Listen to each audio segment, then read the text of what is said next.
just practicing patience. Just practicing patience because, you don't want to get excited too quickly, if you will. So, yeah, the moments will come tomorrow at the press conference, at the weigh-ins, and at the fight night. But I'll just ride the waves. He was in here earlier, and I'm sure you've seen all his interviews, and he's Nope. he's maybe people have brought them up, but he's Yep. he's using words Little like, clips on Instagram. he's using words like he wasn't like he wants to feel satisfaction in this fight, win or lose. He's happier now. He's mentally in a better place after being burnt out for so long. So what do you make of his mindset from what you've heard or seen? I mean, there's no secret that we don't like each other. And there's no need for it. There's no need for us to like each other. But I do empathize with what he said. Who brought this up to me? I can't remember. I think I saw it on Instagram. He talked about his dark place he went to after the last time I beat him. I've been there in my own. Everyone's been there in their own personal way. So I understand. I empathize when you don't want to get up and all that stuff and you lose motivation. So yeah, I'm glad he's pulled himself out of it. I'm glad he's feeling much better. He's a better man, better fighter, better all that. So, yeah, take him to the dark place again. He also said his phrasing was he had to come to grips with the title when he had it because he wasn't chasing anything. He liked the progression up the rankings, but once he got the belt, it wasn't. Maybe he lost a little bit of the chase. Have you felt that at all? Never. Even, it's news now. I just signed a new crazy deal with the UFC. And Tim, or was it Jeff that was asking me for the doco yesterday? It was like, how do you feel? Are you excited? And I could see it's a big deal. It's a fucking big deal. And Eugene was, ecstatic. You could see even he got emotional. Tim felt the same way. But I was kind of like, it hasn't hit me yet. Because if I was, if this was about money, if I was gonna just do this for the money and bounce, I would have done this like maybe 3 fights ago, to be honest. Because I'm kind of set.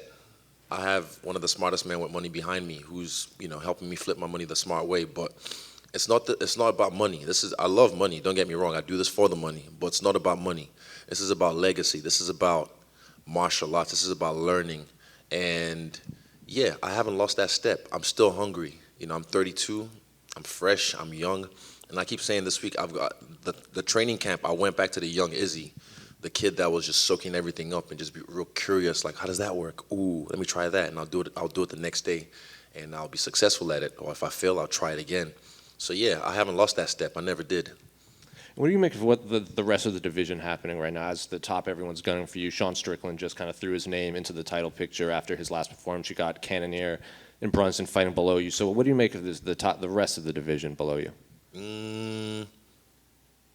I like what I see. And I hope, I don't mind doing another rematch if, Bumson does well this weekend in a crazy way. But, yeah, I hope I get some new meat, some new blood, because I like fresh blood. But at the same time, I still get up for these because rematches like this, there's too much on the line for myself that I put that pressure on myself that I make sure I can't lose and he can't win. You also have a couple teammates on the card, Blood Diamond and Carlos Ulberg. I think the first time I spoke to them was before your Paulo Costa fight. They didn't even sign to the UFC, and they were kind of shadowing you and kind of taking it all in. So how had that shirt on last time? That's someone else. Press conferences ago. I see. Okay, yeah, bet. So what's it been like seeing them, their journey progress to the UFC now? Oh, it's beautiful. For Blood Diamond, it's time. And even Eugene said something in the interview. I read a headline on Twitter. He said, like, where Diamond is right now in his MMA career, compared to mine, he is further ahead, and he's right. Diamond is just a guy that I can't wait to see or hear what the commentating booth says when he's, expressing himself, how they're trying to break it down, because he's a crazy dude. His nickname's Blood Diamond, or at the gym we call him Black Jelly for a reason. He moves in different ways.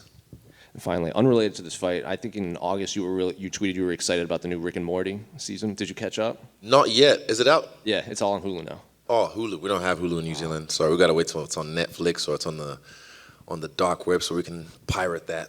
Yo ho ho. Easy. I saw Eugene did an interview the other day where he felt like the UFC haven't really promoted you as well as they could have. But so is it nice to get this new deal that shows not about the money, but that they do value you and they do want to promote you. 100%. That's the thing. It's thing I want to know is what's my value to the company. You know, you can't undersell my value. If you are, you're kidding yourself. You know, I bring so many different looks to this company. Even without trying, I'm Nigerian. I've brought that whole nation. Me and the Three Kings, you know, the continent of Africa is on our back. I wear it on my chest.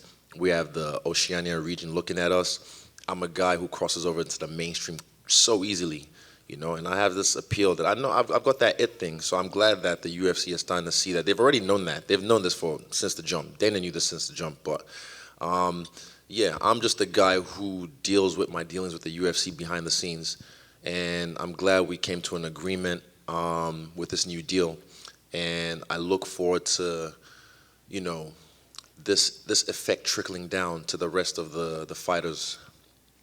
Is there something motivating about rematches where the fighter you're facing, like Rob, for example, he's going to assume that the night he fought you was the worst performance he could give, so he can only get better? Is there something motivating to you that, well, not only do I get to fight him again, but I get to show him that actually he can not do any better against me? Exactly. But I recall, I'm going to say I'm the elephant in the room, I never forget. He said, I felt great. After the last fight, he said, I felt great. This is the best I've ever felt, blah, blah, blah, blah, blah. And I was like, oh, I'm glad he said that. I'm glad he didn't make any excuses.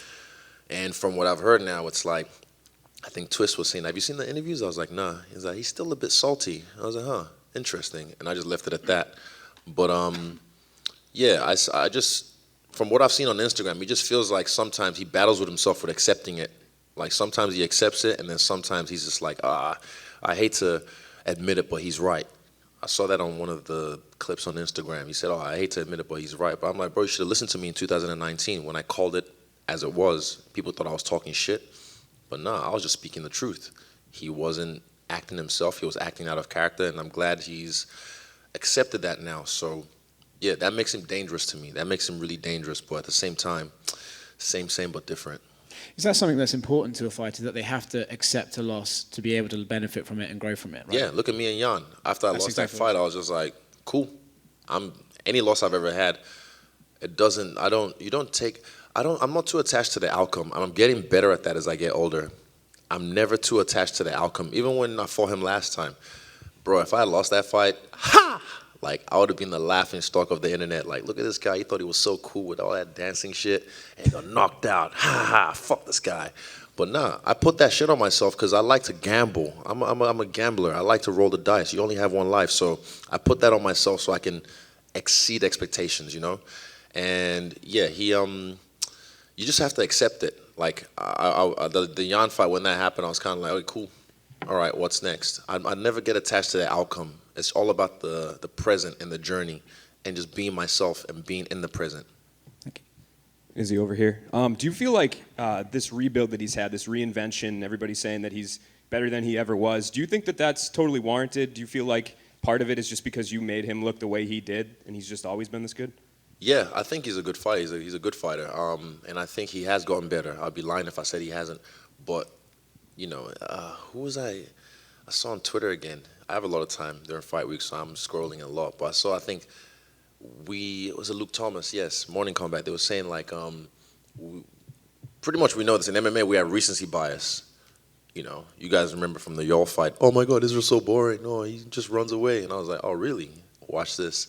So, yeah, they just forget. You know, he's a good fighter. He's had a lot of knockouts in the past. He's gotten better, but I just don't think it warrants that kind of reaction. But I have high standards. Let's just put it that way. And then the fight between Derek and Jared, is there any sort of way that you're kind of leaning in that one? Is there someone you think will be on the other side of this for you? Nope. I just hope the best man wins, and wins in an emphatic fashion. Yeah. Thanks. Easy. Hey, Izzy, down here to your left. To your right? Oh, right, yeah. oh, shit. My right. Yeah, exactly. The other left. Rob has said in a couple of interviews that he actually has not watched the last fight at all. Has not watched it. What are your thoughts on that? That's a good question. What are my thoughts on him not watching the last fight? I'm sure his coaches have. I haven't watched it in a while. Last time I watched it would have been August during the lockdown in New Zealand. I might have posted it on my stories when I was watching it. What are my thoughts on it?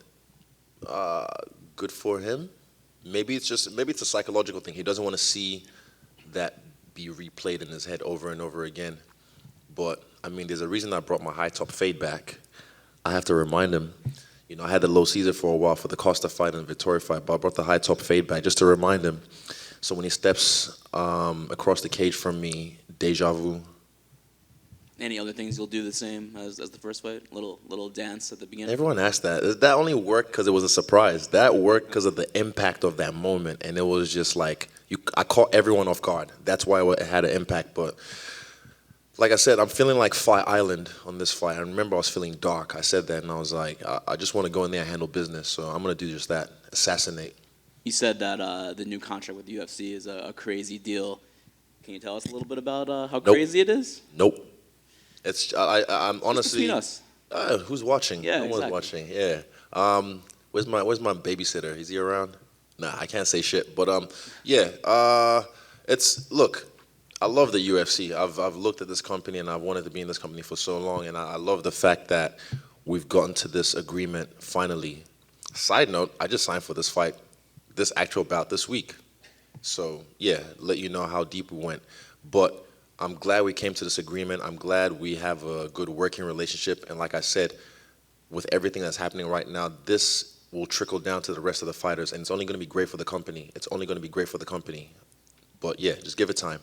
Is that what you meant when the fight got announced? That you put Cal? I just didn't like the way, when I asked the next day, I was like, did you guys see the announcement? They're like, what announcement? No one saw the announcement. I'm like, bro, this is not how you announce a fight of this magnitude. And that was because we're doing some dealings in the back at the moment. So I just felt like the people doing that bit of the UFC dropped the ball. You make a little teaser trailer, and then you have Rogan, Anik, and DC riff about it right after the trailer, before the main event. That's how you. Do I have to do your job for you? I can do it on my phone. I can make it literally. I can chop it up real quick.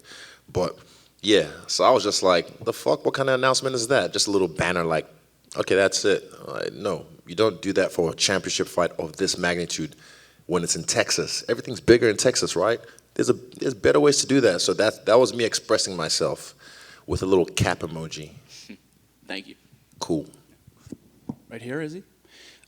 In the post-fight interview of your first fight with Whitaker, you talked about how you basically saw he did exactly what you and your team thought he would. I'm just wondering, as you head into this fight a couple days from now, are you expecting a different Robert Whitaker than you fought in 2019? Yep, I am. He has matured, like he said, and I expect him to be more patient. But guess what? Sorry. Oh, every time. Sorry, guys. Sorry, not sorry. But so am I. I will be patient. I've got the belt. He wants the belt. Come get the belt.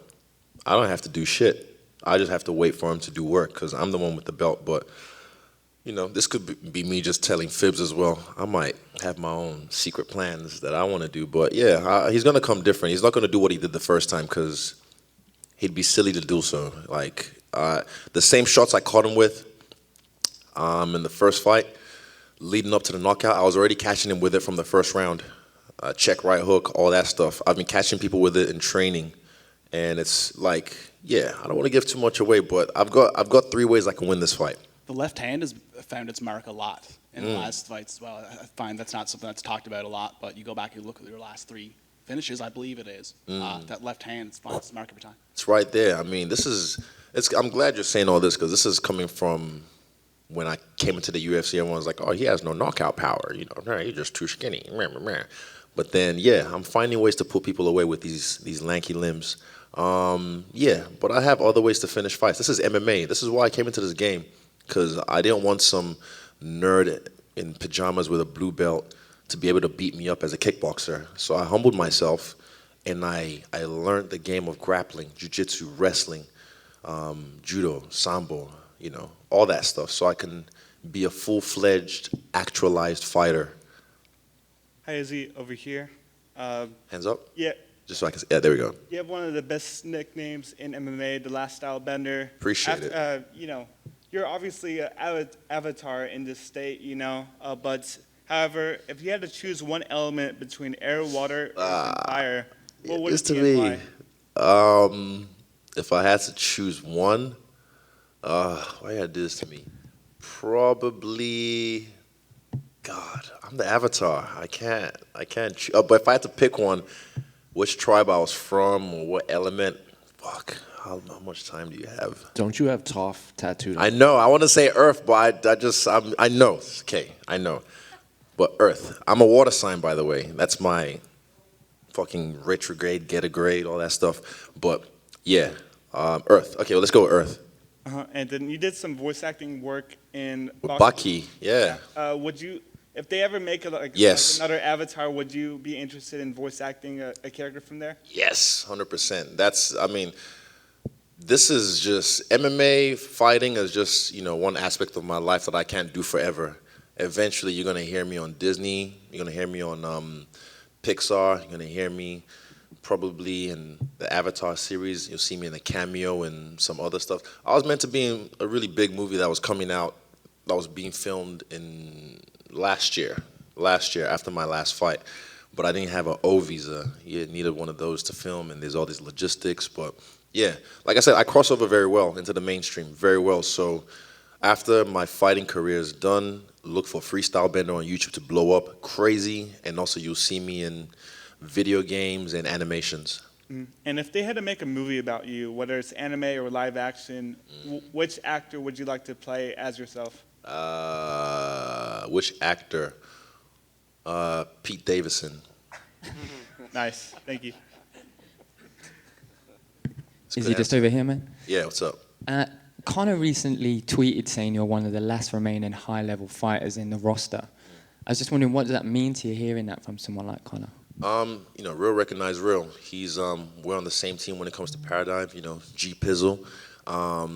Yeah, I think I'm second place now when it comes to highest paid fighter on the roster, and yeah, well, active right now. But Connor is a guy that I've admired from the jump. When he fought Marcus Brimage, and he's a guy that he's a performer. So when he said perform, I know what he means. We know, you don't just go in there and fight, you perform. Look at the last fight with Whitaker. That was a fucking rock star concert. I gave a song and dance, the whole thing, shining. So yeah, we understand the magnitude of stepping up in the main event, not just showing off, but showing out. So yeah, I appreciate Connor, and I appreciate what he's done for the game, because whether you like him or not, he fucking raised the bar. He raised the bar for everyone, even you guys in here. The whole game is better because of him. Ronda Rousey did that as well in her time. But yeah, Connor's definitely set the bar, and I look to do the same before I'm done with this game. Lastly from me, I'm not sure if you got to see what Sean Strickland said, but I just wanted to read it. Nope.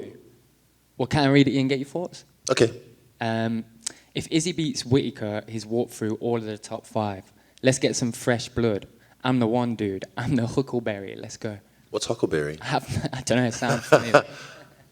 Is that his cousin? Oh, okay. Huckleberry.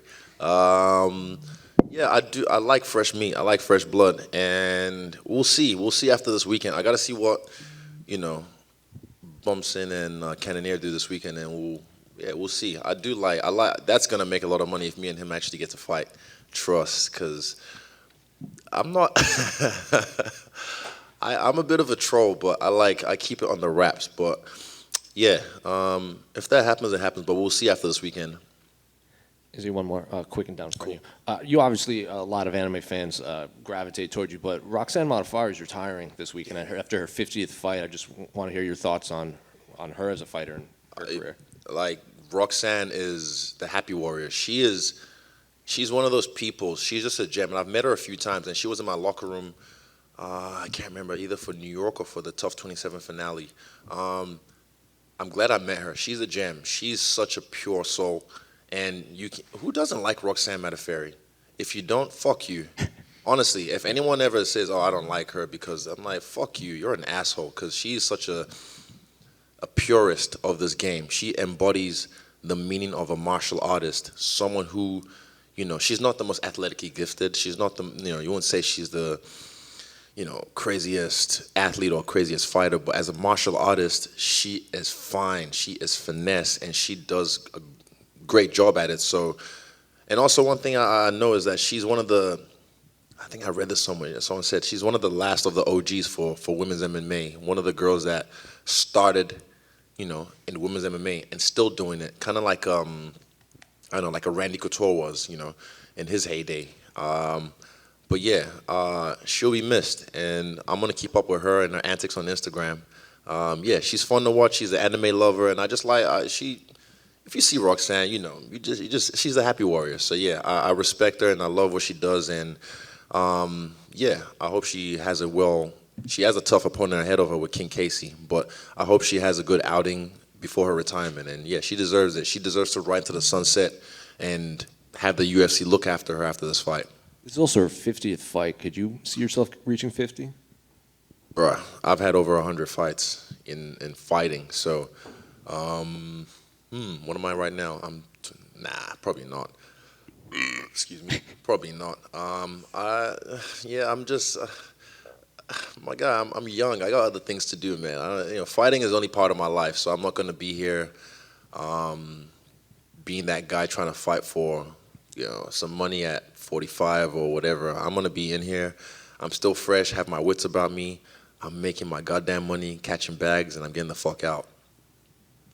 Izzy, Eugene arrived early on Tuesday morning because he wanted to spend a little bit longer in New Zealand with the border issues. What does it mean to you for the sacrifices that him and the rest of your team have made to be here? You guys don't understand, man. Like, No, I understand. oh, you? Oh, no, you do. I'm Yes, of locked course. out. Oh, my bad. Fuck, yeah. My, yeah, like, before, I think we've kind of opened the borders later on now. I think in March or something. I don't keep up with the whole games. The rules don't apply to me. But yeah, that's how I think. It might be my ego, but whatever, fuck it. But before we left on this trip, we had no idea when we were going to come back. And Eugene has a newborn son. All my coaches, most of them have kids. They were prepared to leave their kids and their family behind and just be away for possibly 6 months. You never know with this whole shit. It might be a new variant. Deceptitrons. Oh, no, everyone locked out. Shut the world down. So they were prepared to do that. And like my teammate Dan said when he fought in Vegas, burn the boats because I ain't coming home. They were prepared to do that. And that, to me, speaks volumes. Speaks volumes to the character of my team, to the character of the people we have backing us because they believe in what we're doing and the work we're putting in. This is bigger than us, man. Right now we're in this as not just even New Zealand MMA, Oceania MMA, even with Rob as well, what he's done, from tough nationals to being a middleweight champion. It's amazing. It's phenomenal. And right now we're in this, so we don't really see the value of what we're doing. I do, but they don't. But one day when it's all said and done, they're going to look back and be like, wow, we did this shit.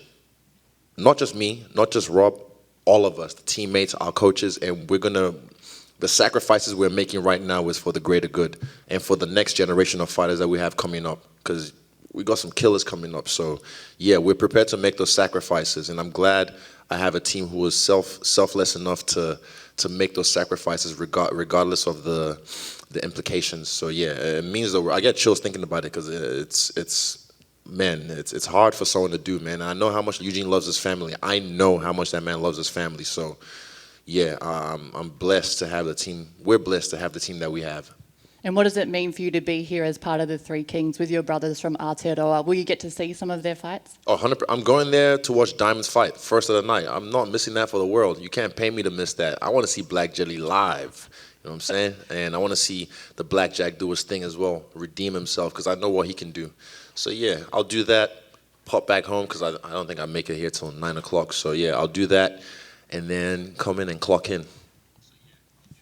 Hey, Izzy over here. Coach Eugene talked about how he's lost a bit of respect for the whole Dagestani group. Really? He did in an interview, just because he feels like they've lost their way, especially after that Dan Hooker fight. Oh yeah, Makachev. What do you think about that? Wait, what did he say exactly? He just feels like they're talking a lot more than before, and instead of just fighting. I don't know. You have to ask Eugene. I think I kind of know what he means. Maybe because you know how they do. They just go in there, smash. But I don't know. I haven't really noticed anything. So you have to ask him. That it? Cool. Thanks, guys. That was fun. Easy.